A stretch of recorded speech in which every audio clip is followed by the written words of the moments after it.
Hola amigos y amigas de plataforma, gracias por acompañarnos en esta oportunidad. Mi nombre es Claudia Ortiz y será un gusto que en esta noche podamos hablar de temas importantes para nuestro país. Envío un saludo muy afectuoso a aquellas personas que escriben en los comentarios. Leo todos los comentarios. De verdad, muchas gracias por participar, por hacer saber su opinión de estas pláticas que tenemos todos los días jueves. Y hoy quiero hablar de un tema que puede ser un poco polémico, puede ser un poco complejo de abordar, pero creo que es importante por la dimensión del problema que trata de abordar. Y quiero hablar de las CCS. Las CCS es un premio de consolación. Ahorita lo vamos a platicar. Quiero iniciar diciendo que en toda nuestra historia democrática, las instituciones de justicia normalmente han estado al servicio de la política, han estado al servicio de intereses particulares, a veces intereses partidarios. Y aunque en muchos casos la corrupción llega a los tribunales, se hace una investigación y los casos llegan a una instancia judicial, pero normalmente lo que hemos visto suceder es que quedan en la impunidad o el caso no logra llegar a término o a la persona se le dan ciertos privilegios para que cumpla una condena con una manera más atenuada y eso va dejando una herida profunda en nuestra sociedad y en nuestro deseo de tener justicia. Las instituciones de justicia y aquellas que también pueden llamarse órganos de control superior, es decir, aquellas que tienen por constitución la función de controlar a los demás órganos del Estado. Estamos hablando Corte de Cuentas de la República, Fiscalía General de la República, también algunas instancias de la Corte Suprema de Justicia, como es la sección de probidad, la sección de investigación judicial, la sección de investigación profesional también, pues siempre han estado desprestigiadas o bien cuando han tratado de hacer un trabajo más independiente, son atacadas, son desprestigiadas, son debilitadas. Tal es el caso, por ejemplo, en una opinión muy personal, creo que la Sala de lo Constitucional que tuvimos hasta 2018 fue una Sala de lo Constitucional que dio muestras de un trabajo bastante independiente. Le tiraba a todos, hacía resoluciones que hacían sentir la necesidad de un nuevo planteamiento constitucional que afectaba a la clase política parejo, ¿verdad? También la Fiscalía General de la República, del fiscal Douglas Meléndez, pues también me parece en una opinión personal que hizo un trabajo valiente en la lucha contra la corrupción, pero también ha sido y está siendo muy desprestigiado cuando realmente es por el trabajo de no solo del exfiscal, sino de los equipos que estaban liderados por él, que tenemos a expresidente Saca guardando prisión y también que se abrieron casos importantes como el de Mauricio Funes o el ex fiscal Martínez. Pues bien, pero la regla general es que estas instituciones sirvan de tapadera de la corrupción y sirvan como una manera de pagar favores a quienes lograron poner en el poder a estos titulares de estas instituciones de control. Y este ha sido un gran problema para la democracia y una de las grandes razones por las que la democracia no ha funcionado es porque no ha habido contrapesos independientes, no ha habido un sistema de justicia realmente independiente. Y es que miren, la corrupción no camina solita por las calles de los asuntos públicos de nuestro país. La corrupción va caminando de la mano con la impunidad. Y la impunidad se explica de una forma simple así. Hay personas que son intocables. Y eso es muy grave, porque a la vez que hay personas intocables o que se creen intocables, se sienten con el derecho y con la posibilidad de hacerle cualquier cosa a cualquier persona sin que haya consecuencias. Robarse millones, ¿verdad? O hacer graves violaciones a derechos humanos y que queden por siempre sin ningún tipo de consecuencia. Y la contracara de la impunidad, que es que hay personas intocables, es que hay por otro lado, personas desechables. Y cuando lo vemos de esta manera, la impunidad es una gran injusticia histórica, una injusticia social. Y no estamos hablando de la impunidad solamente como un fenómeno que implica tener jueces vendidos. Por ejemplo, no se limita al ámbito legal nada más. La impunidad es un fenómeno estructural, histórico.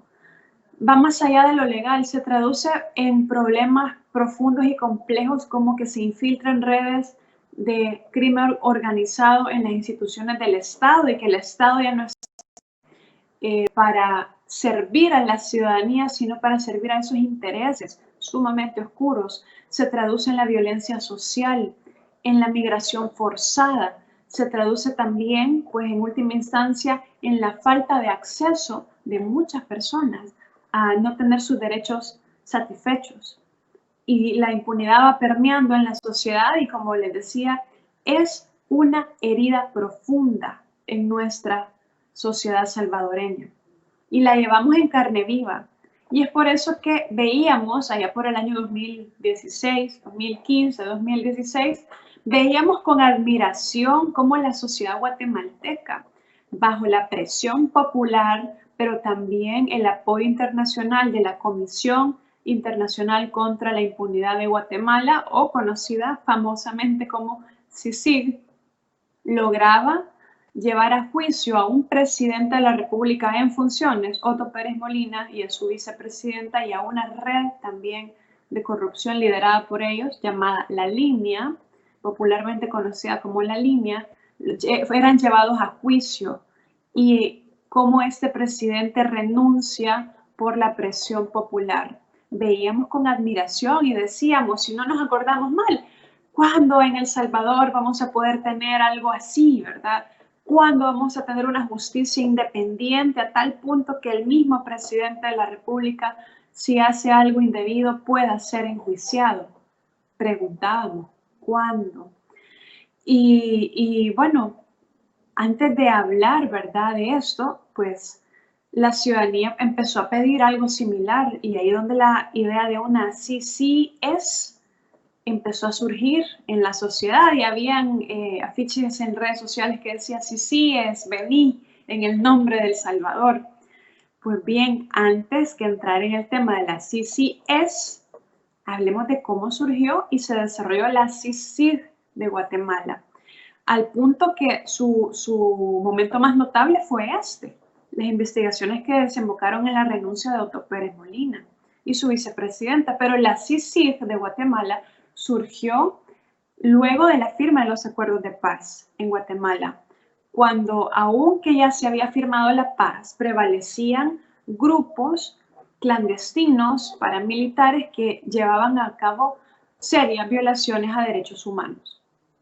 Estos grupos eran llamados los Cuerpos Ilegales y Aparatos Clandestinos de Seguridad, o CIACS, y la sociedad civil empezó a empujar fuertemente y haciendo solicitudes a las Naciones Unidas, que habían presidido el proceso de paz, igual que en El Salvador, para que se instaurara un mecanismo de apoyo internacional para combatir estos CIACS y combatir la impunidad que dejaban y combatir las redes por las cuales estos operaban, redes que venían del pasado. Y bueno, así, primero un intento en el 2004 de aprobar esta comisión internacional, se llamaba Contra los CIACS. Esto, por fuertes presiones, no pasó y se dijo finalmente que no era constitucional la forma en la que se había planteado, pero continuó el proceso de discusión y de reformulación hasta que en el año 2006 las Naciones Unidas firma con el gobierno de Guatemala el tratado para establecer la Comisión Internacional contra la Impunidad de Guatemala, o lo que conocimos como la CICIG. Y bueno, la CICIG empezó haciendo trabajos de investigación de temas relacionados a violaciones a derechos humanos. Y este proceso lo fue llevando poco a poco, sus investigaciones, a destapar grandes casos de corrupción, porque empezaron a verse que habían vínculos entre los violadores de derechos humanos del pasado y las redes de corrupción del presente, y que a veces eran los mismos actores o las mismas redes o que la impunidad del pasado permitía y provocaba la impunidad del presente. Lección para El Salvador, sin duda. Y como en 2015, 2016, por ahí, la CICIG de Guatemala se hizo muy famosa, en 2018, Nayib Bukele, entonces aspirante a candidato a la presidencia, la incluye dentro de su plataforma de campaña como una de sus promesas más potentes. Y a veces he llegado a pensar que este gobierno que está actualmente en el poder ganó las elecciones por ser un gobierno con una promesa fuerte anticorrupción y que tenía la solvencia moral y tenía la audacia de proponer un mecanismo que podía incluso hacerle contrapeso a la eventual corrupción que surgiera de su mismo gobierno. Pero bien, en El Salvador la historia fue diferente y es lo que quiero mencionar hoy día. ¿Qué es las CICIES que tenemos?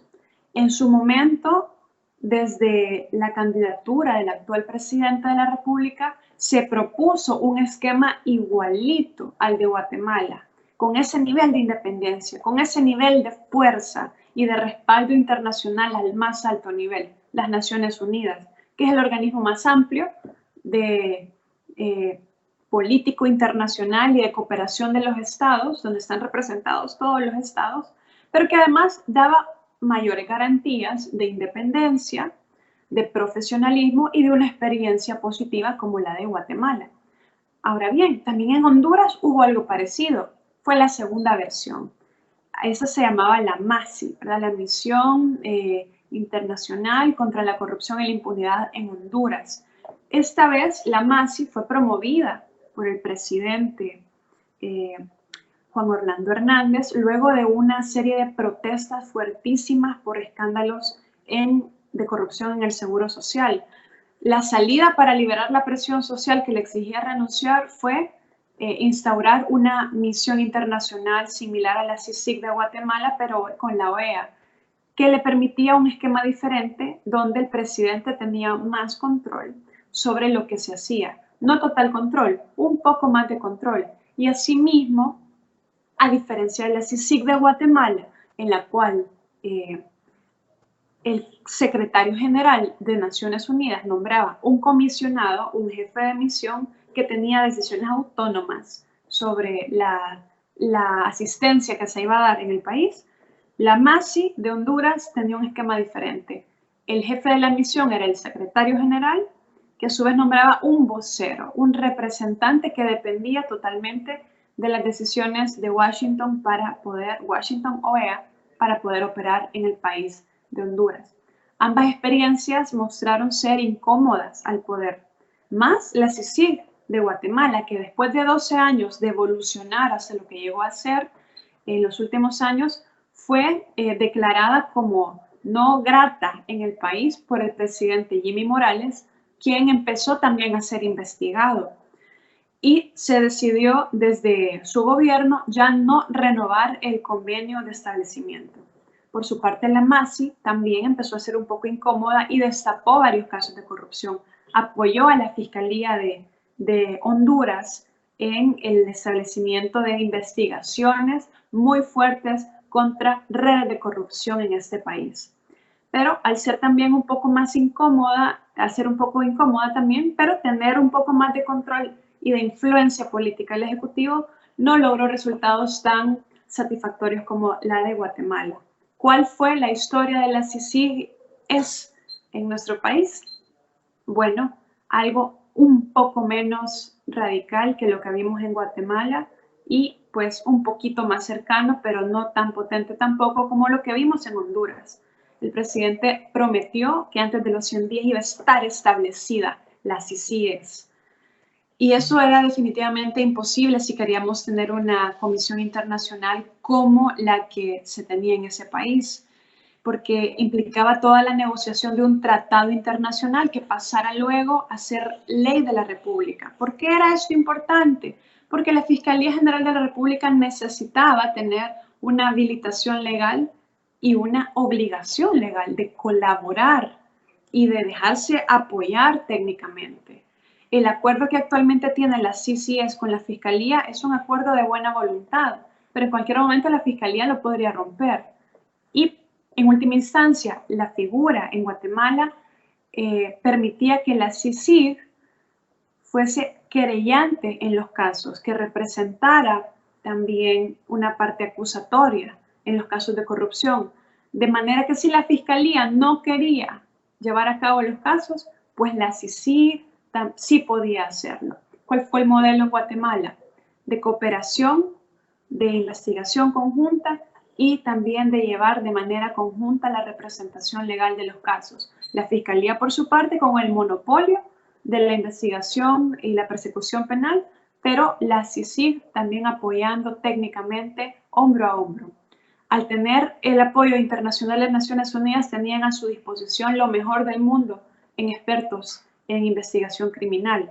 Y así apoyaban a los fiscales durante 12 años. Esto fue una política sostenida de 12 años de persecución penal en temas de lucha contra la corrupción y de impunidad. Entonces, al apoyar técnicamente con nuevas metodologías de investigación a los fiscales, con capacitaciones, con software que permitía procesar grandes cantidad de información, se podía detectar cuáles eran los vacíos legales y cuáles eran las necesidades. Y luego de poner a prueba el sistema con el mejor apoyo posible, la CICIG de Guatemala proponía al Congreso reformas que permitieran una mejor persecución de la corrupción y cerrarle espacios. Así fue que poco a poco en la Fiscalía General de Guatemala se logró un equipo sumamente independiente. Llegó a ser liderado por la exfiscal Telma Aldana, que tuvo la valentía de perseguir estos casos, y luego seguida por también la exfiscal Claudia Paz y Paz, que tuvieron ambas roles muy importantes en la lucha contra la impunidad en este país. Ahora preguntémonos, ¿es ese esquema de alta independencia del poder fiscal con el poder ejecutivo lo que tenemos en el momento actual? Señores, yo no lo creo, no es lo que estoy viendo y me siento totalmente defraudada al ver que la promesa de tener una Comisión Internacional contra la Impunidad en nuestro país no fuera ni por cerca lo que se tuvo en Guatemala y tampoco lo que se ha tenido en Honduras.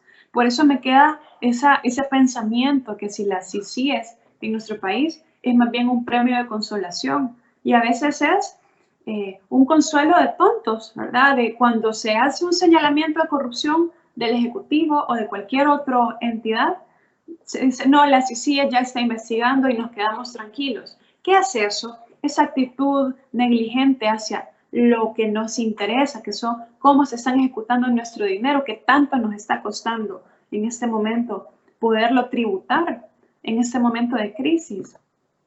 Y además, déjenme decirles que una de las características de la CICIG en Guatemala fue no tener ningún tipo de relación el jefe de la misión con el presidente en turno de cualquiera de los gobiernos que estuvieron ahí.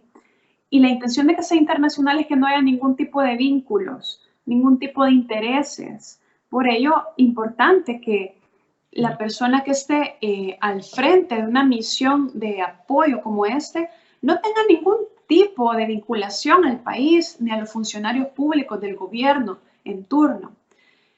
Quiero que esta reflexión nos quede para que nos cuestionemos si esa promesa que tuvimos se está cumpliendo o solamente nos están dando a tol con el dedo. Y soy crítica en ese sentido porque ya expliqué la profundidad y la importancia de combatir la impunidad en un país como el nuestro que tanto ha sufrido. Yo me quedo por acá.